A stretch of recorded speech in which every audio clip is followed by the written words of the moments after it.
Hi everybody, it's Angelia. Welcome back to Read and Reread. Today we're going to have a Friday Reads. I'm back from the lake trip. If you saw the last video, I did a family edition with the readers that were assembled at the annual family lake vacation. And we have made it back. For us, it was a long journey because it was on the other side of the state. And we dropped our daughter off halfway through where she lives in her college town, and then we came on home, and about halfway home the car AC decided to go out. So, and of course it picked a day where it was 102 degrees outside, so it was a rather hot journey. It felt like, you know, something out of some Southern Gothic novel, but somehow we made it home. And then the air conditioner just magically decided that it was working after all the next day. So I don't know, it got overwhelmed in the heat, I guess. It was having, you know, Southern lady heat prostration or something.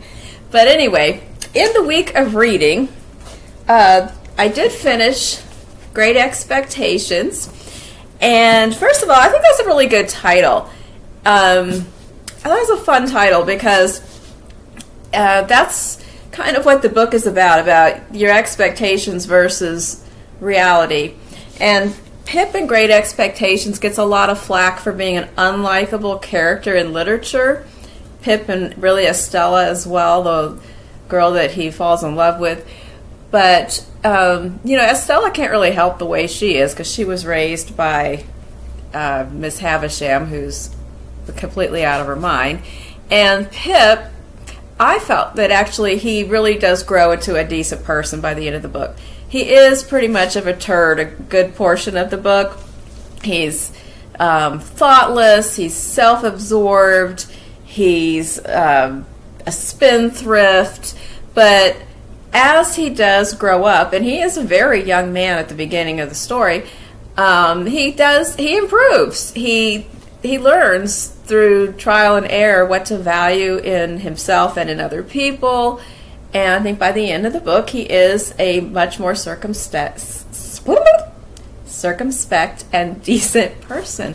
So I did not really have a problem with Pip.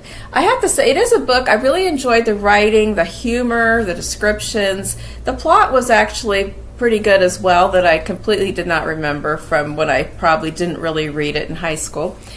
But I didn't relate. I didn't latch on and really empathize particularly with any person in the book, so it wasn't that kind of Jane Austen type experience, but I did really appreciate reading it. I am going to enjoy reading more books in my Dickens Penguin Clothbound Classics set.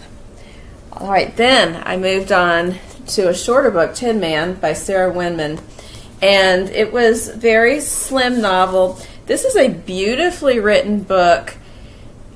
Just lovely, but extremely sad. So just beware and read it when you're in the right mood for a sad, sad story.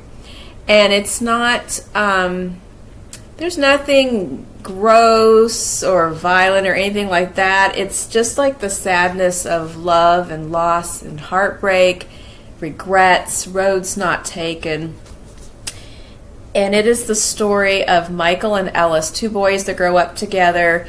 They're not really related, but they're kind of thrown together through circumstance. And they're raised kind of like close cousins, but unbeknownst to most people around them, it's a lot closer than that. And Michael is just forever in love with Ellis, like throughout his whole life. And Ellis is a little more guarded in his where he'll let himself go in his feelings.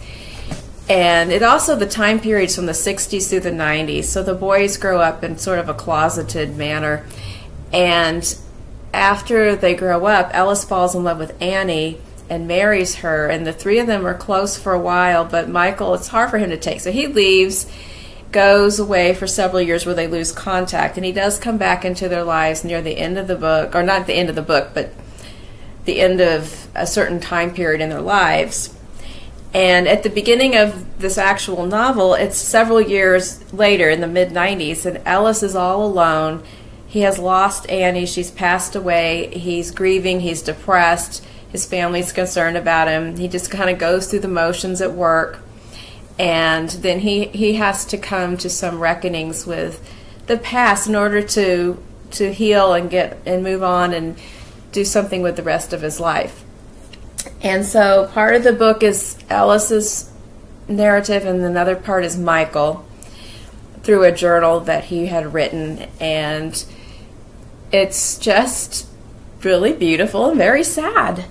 I do recommend it, and I did mark a passage that it stopped me short, and I had to read it several times, and I went back to it after I finished the book because I thought it was really beautifully written.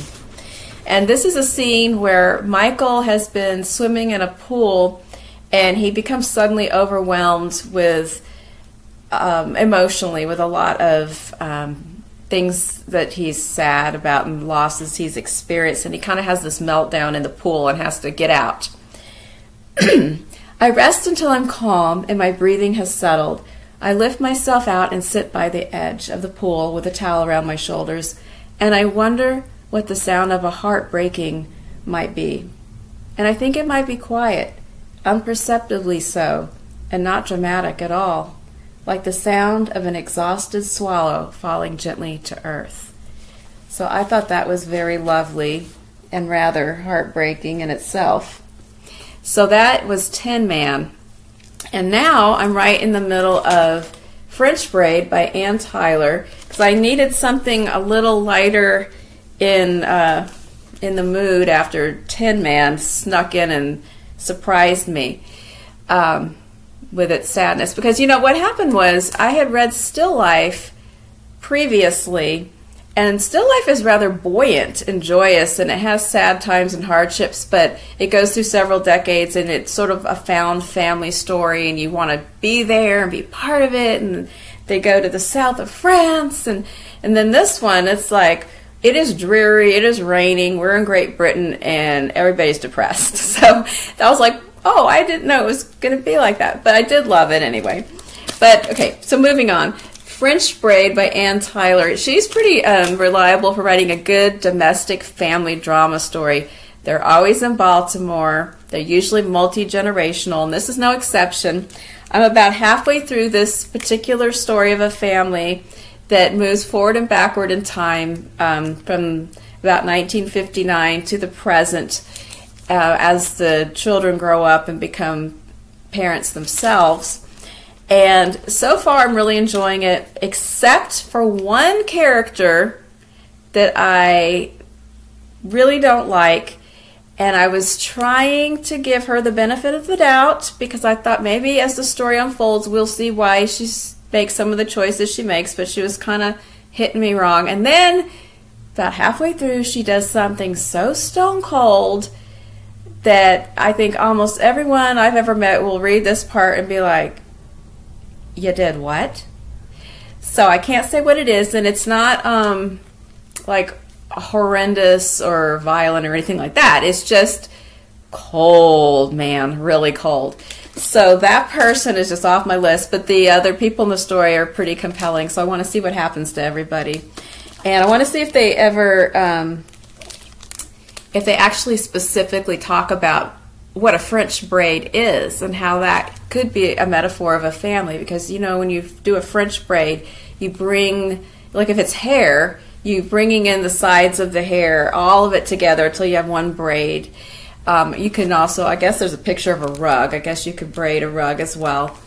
And so a family is like that. Everybody is intertwined whether they want to be or not, and sometimes pieces escape, but even if you take the braid apart everything's all crinkly and it's left a dent. So I think that is a good metaphor for a family. Whether you're in or you're out, you're going to get dented, right? So that's where I am, and I hope that everyone has a good weekend of reading, and love to see other people's videos or hear in the comments what you are enjoying right now. Please like and subscribe if you had fun watching this video, and I will be back again very soon.